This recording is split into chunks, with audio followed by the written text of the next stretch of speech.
Hello friends, आप देख रहे हैं आपका चैनल शेयर बाज़ार विद आयुष। और दोस्तों, इस वीडियो में बात करेंगे हम कि बाज़ार बेसिकली कल कैसा रह सकता है। आज तो हमने देख लिया दोस्तों कि बाज़ार में आपने भारी गिरावट देखी, पोर्टफोलियो का आप सबका हाल ख़राब होगा, नो डाउट। मार्केट्स में बड़ी गिरावट देखने को मिली, लेकिन हम इस वीडियो में ये समझेंगे दोस्तों कि बाज़ार में क्या अब रिकवरी का कोई अटेम्प्ट भी हो सकता है या फिर नहीं। तो वीडियो को आप लोग दोस्तों पूरा ज़रूर देखना। सो दोस्तों, ओवरऑल पहले तो आपको आज का हाल बताता हूँ निफ्टी का था क्या। करीबन दोस्तों 218 पॉइंट के आसपास निफ्टी हमको आज गिरता हुआ नजर आया। 0.87% गिरावट थी। निफ्टी अगर ऐसा था तो डेफिनेटली दोस्तों सेंसेक्स तो ऐसा नहीं है कि हरे निशान में बंद होगा। सेंसेक्स भी दोस्तों आज करीबन 0.78% हमको गिरावट के साथ बंद होता है। बिल्कुल 81,000 के लेवल को ब्रेक करने के आसपास चल रहा है। हो सकता है कि कल आपको यहाँ पर ब्रेक करता हुआ नजर आ ही जाए शुरुआत के अंदर ही, मतलब ब्रेक तो आज ही कर दिया था। क्लोजिंग की मैं बात कर रहा हूँ कि क्लोजिंग डेफिनेटली नहीं आई। देन अगर बात करता हूँ बैंक निफ्टी की या फिर निफ्टी बैंक की, तो देखिए निफ्टी बैंक तो ऑलमोस्ट 2% तक हमको करेक्ट होता हुआ नजर आ गया। 983 पॉइंट्स, पता नहीं कैसे एक सर्ज हमको देखने को मिल गया आज निफ्टी बैंक के अंदर इस समय में, बट वो सर्ज बिल्कुल टिका नहीं और बिल्कुल उसके बाद भी आपको गिरावट जो है वो देखने को मिल गई। बाकी जो भी दोस्तों यहाँ पर अगर मैं निफ्टी की इंडाइसेस अगर उसके बारे में बात करता हूँ तो आप देखिए निफ्टी माइक्रो कैप आज करीबन 3.84% गिरी हुई थी, सबसे ज़्यादा मार यहीं थी। इसके अलावा Nifty media, PSU, PSE, CPSE, small cap, commodity, सबके अंदर अगर आप देखेंगे तो गिरावट आपको देखने को मिलेगी। हरा निशान जो था, राइट, अगर मैं बात करता हूँ हरा निशान, वो डेफिनेटली आपको ढूंढने से मिलेगा। और वो कहाँ कहाँ पे था, वो था दोस्तों आज विक्स के अंदर, निफ्टी आईटी के अंदर, और अगर आप देखेंगे बाकी ये दो ही है, कोई मतलब नहीं है। बेसिकली सिर्फ आज एकमात्र इंडेक्स जो आपको तेज़ी में देखने को मिला वो कौन है, वो है दोस्तों निफ्टी आईटी का। बाकी हर जगह दोस्तों जो गिरावट है वो डेफिनेटली हमको देखने को मिली, अच्छी खासी गिरावट जो है वो हमको देखने को मिली। अब सबसे पहले तो दोस्तों यहाँ पे आपको समझना पड़ेगा कि गिरावट का रीज़न क्या है। ठीक है, गिरावट का कारण क्या है, पहले ये समझना पड़ेगा। पहला और सबसे बड़ा कारण दोस्तों एफपीआई का भारतीय बाजार से हम कह सकते जाना। जिस तरीके से दोस्तों चाइना के बाजार करते हुए नजर आ रहे हैं तेजी, चाइना के मार्केट बेसिकली दोस्तों 7 दिनों के नेशनल हॉलीडे के बाद, 7 दिनों का दोस्तों वहाँ पे नेशनल हॉलीडे रहता है और वहाँ पर शेयर बाजार सब कुछ बंद रहता है। सो वो 7 दिनों के बाद दोस्तों बेसिकली खुलता हुआ नजर आया आज। और चाइनीज़ मार्केट जैसे दोस्तों बेसिकली खुलते हुए नजर आए, वैसे वहाँ पर फिर आज तेज़ी देखने को मिली। और हो क्या रहा है, चाइना का दोस्तों शेयर बाजार जो है वो बेसिकली कर रहा है बिल्कुल यहाँ पर आप कह सकते हैं धमाकेदार तेज़ी। आज हैंगसेंग इंडेक्स आप देखिए 1.60% ऊपर बंद हुआ है। अभी तो दोस्तों 7 दिन बाजार वहाँ पर बंद रह गए, लेकिन जब पूरा पिछला एक महीना अगर आप देखेंगे तो वहाँ पर ये सिर्फ इंडेक्स की बात कर रहा हूँ जिसने 35% रिटर्न दिया है, 35%। आप सोचिए शेयर चलते हैं 35%, यहाँ इंडेक्स चला है। वैसे इसमें कोई डाउट नहीं, जो लोग समझ रहे हैं कि चाइना की मार्केट्स में बहुत पैसा बना है पिछले कुछ सालों में, ऐसा बिल्कुल भी नहीं है। पिछले कुछ सालों में ये पूरा जो दोस्तों चाइना का मार्केट है वो ठप सा था। मतलब अभी भी अगर आप देखेंगे पास्ट 5 ईयर्स के अंदर नेगेटिव 12% यहाँ पर आपको रिटर्न देता हुआ नजर आ रहा है। इसका मतलब क्या है कि डेफिनेटली चाइना के मार्केट्स ने कुछ खास किया नहीं। लेकिन अब जिस तरीके से वहाँ पे इकोनॉमी में कहा जा रहा है कि एक आपको बड़ा चेंज देखने को मिलेगा, स्टिमुलस पैकेज आ रहा है, बिल्कुल बैंक जो है वो आपको रेट कट एग्रेसिवली करते हुए नजर आएंगे, उसका दोस्तों जो कारण है वो डेफिनेटली यहाँ पर देखने को मिल रहा है। इसलिए हो क्या रहा है, जो हमारे यहाँ के दोस्तों कौन है, F I eyes, F P eyes, वो कहाँ पैसा लगा रहे हैं, वो लगा रहे हैं दोस्तों सीधा चाइना के अंदर। आज दोस्तों डेटा निकल कर आया है यहाँ पर एफ आई आईज का, डी आई एस का। आज आप देखिए एफ आई आईज ने फिर एक और बड़ा फिगर दे दिया, करीबन 8,290 करोड़ की सेलिंग कर दी। ज़रूर आज डी आई एस ने दोस्तों बाइंग बड़ी करी है। आज 7 तारीख को आप देखिए डी आई एस की जो बाइंग आपको आती हुई नजर आई है वो करीबन 13,245 करोड़ की बाइंग है, जो अपने आप में जैसे मैंने कहा कोई छोटी बात नहीं है, बड़ी बात है। नेट हम आज पॉजिटिव हो गए अगर F I I D I S को इस तरीके से आप मिलाते हैं। बट मोटी बात क्या है, देखिए यहाँ पर एफ आई आईज का पैसा लगातार जाना ये मार्केट्स के लिए अच्छा नहीं है। अगर दोस्तों यहाँ पर एफ आई आईज का पैसा लगातार बाजार से जाता रहेगा तो मार्केट्स इसको पॉजिटिवली किस तरीके से ले सकता है। एफ आई आईज का पैसा दोस्तों हमारे बाजार में भी आना चाहिए। हमारे बाजार भी अगर दोस्तों एफ आई आईज के पैसों के साथ ही याद रखिएगा ऊपर जाते हुए नजर आएंगे। अदरवाइज अगर एफ आई आईज रोज इस तरीके से सेल करता हुआ नजर आएगा तो मार्केट्स कैसे पसंद करेगा। तो एग्जैक्ट सिचुएशन जो है वो एफ आई आईज के कारण ही आपको देखने को मिल रही है, जो एक सडन एक यू टर्न है जैसे मैंने कहा एफ आई की स्ट्रैटेजी के अंदर, जहाँ पर वो बेसिकली कर क्या रहे, वो सेल कर रहे हैं इंडिया को, बाय कर रहे हैं चाइना को। जब इस तरीके की चीज़ें आपको देखने को मिलेगी तो मार्केट्स नो डाउट दोस्तों उस पर रिएक्शन कोई पॉजिटिव देगा नहीं। सेकंड बात क्या है, वैल्यूएशंस। अब दोस्तों बाजार की वैल्यूएशंस की बात हो रही है, अब बात हो रही है भारत की वैल्यूएशंस के बारे में कि भारत की वैल्यूएशन जो है वो बेसिकली अब थोड़ी सी एक्सपेंसिव नजर आती है। पहले सब कुछ सही था क्योंकि बाजार बढ़िया कर रहा था, लेकिन अब बिल्कुल सब कुछ खराब होता हुआ नजर आ रहा है। बट ठीक है, वैल्यूएशंस को ज़्यादा देखें यहाँ पर हम बात नहीं करते हैं, लेकिन जिस पे बात करते हैं वो है दोस्तों सी एल एस ए का। आज एक इंटरेस्टिंग रिपोर्ट निकल कर आया।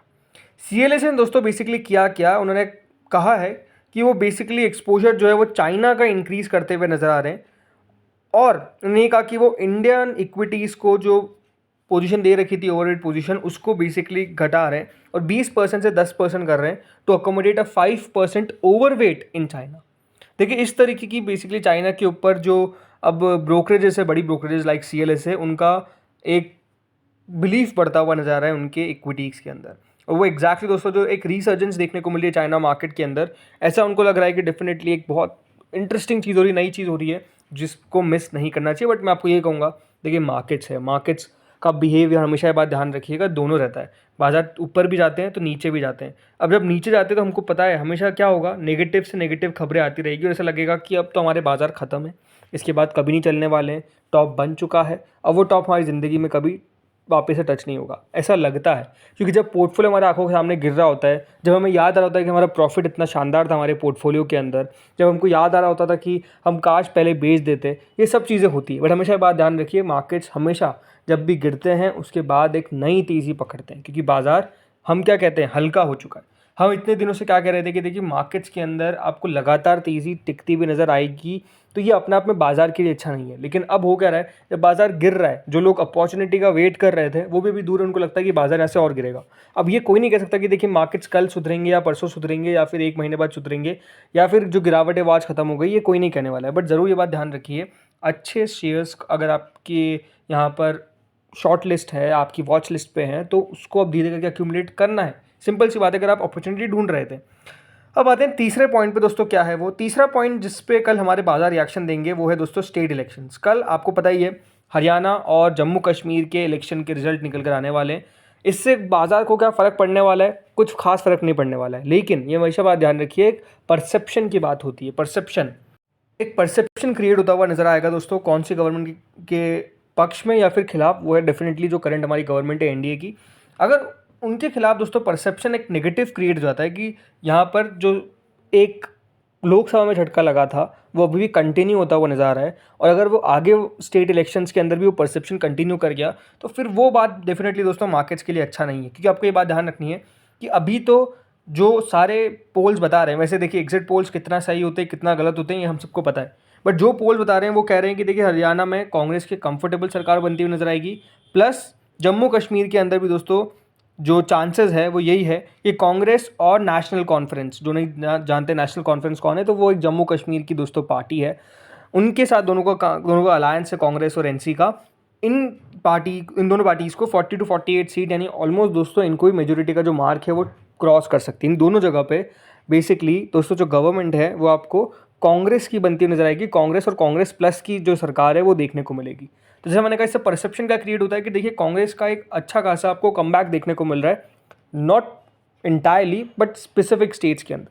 और अगर वो अपकमिंग स्टेट्स में भी कंटिन्यू रहता है फिर दोस्तों परसेप्शन जो है वो डेफिनेटली थोड़ा सा खराब होता हुआ नजर आएगा करंट गवर्नमेंट के खिलाफ। तो ये दोस्तों हमको देखना है कि बेसिकली होता क्या है। चांसेस जैसा मैंने कहा यही है कि यहाँ पर बीजेपी के लिए बहुत मुश्किल है स्टेट्स जीतना कल दोनों के, लेकिन आगे जब महाराष्ट्र, झारखंड, दिल्ली यहाँ पर चुनाव होते नजर आएंगे तो फिर क्या होता है पोजीशन, वो देखने वाली बात होगी।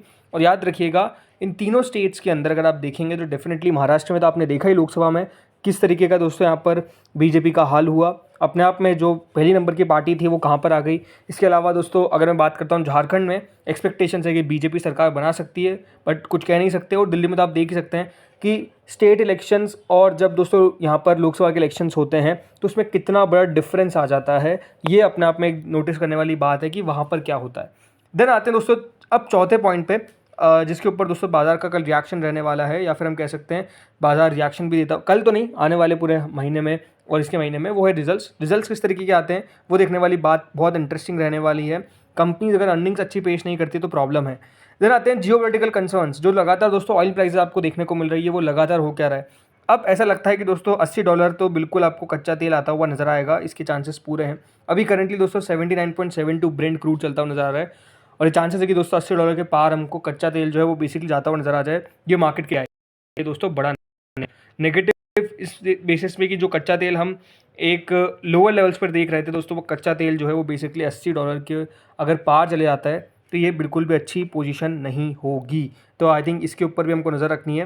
तो ये कुछ इंपॉर्टेंट पॉइंट्स है, इवेंट्स है जिसके ऊपर याद रखिएगा मार्केट रिएक्शन देगा। इसके अलावा आप देखिए आज अमेरिकन मार्केट्स क्या करते हैं। अगर दोस्तों आज अमेरिकन मार्केट्स का हाल फिर ख़राब रहता है, जो अभी देखिए करंटली अमेरिकन मार्केट्स चल रहे हैं। आज लेट वीडियो बनाने का रीज़न ये था कि अमेरिकन मार्केट्स को हम देखेंगे और अभी अमेरिकन मार्केट्स में थोड़ा सा सेल ऑफ ही देखने को मिल रहा है। यहाँ पर भी गिरावट ही दिख रही है और अगर गिरावट यहाँ पर कंटिन्यू रहती है, बिकॉज अगर आप देखेंगे तो जो नेस्डैक है वो दोस्तों करीबन 0.35% नीचे है। वहीं यहाँ पर अगर आप देखेंगे जो S&P है वो भी ऑलमोस्ट दोस्तों 0.28% नीचे है। तो जो अमेरिकन मार्केट्स है वहाँ पर ये भी सेल ऑफ देखने को मिल रहा है। इसके अलावा कल नहीं लेकिन परसों दोस्तों हमारा बाजार रिएक्शन देता हुआ नजर आएगा आरबीआई की मॉनेटरी पॉलिसी के ऊपर। वेडनेसडे को याद रखिएगा आउटकम है। अगर इस पॉलिसी के अंदर कुछ एक्स्ट्रा ऑर्डिनरी कर दिया जाता है, एक्स्ट्रा ऑर्डिनरी का मतलब क्या है, रेट कट। अगर रेट कट कर दी जाती है तो डेफिनेटली दोस्तों हमारे मार्केट्स को पसंद करेंगे। आई थिंक जिस तरीके से दोस्तों ये चाइना के मार्केट्स चल रहे हैं उसके पीछे का एक बड़ा रीज़न है, वहाँ पर दोस्तों एग्रेसिव रेट कट जो है इसकी बातें चल रही है। आपको एक और इंटरेस्टिंग बात बताता हूँ।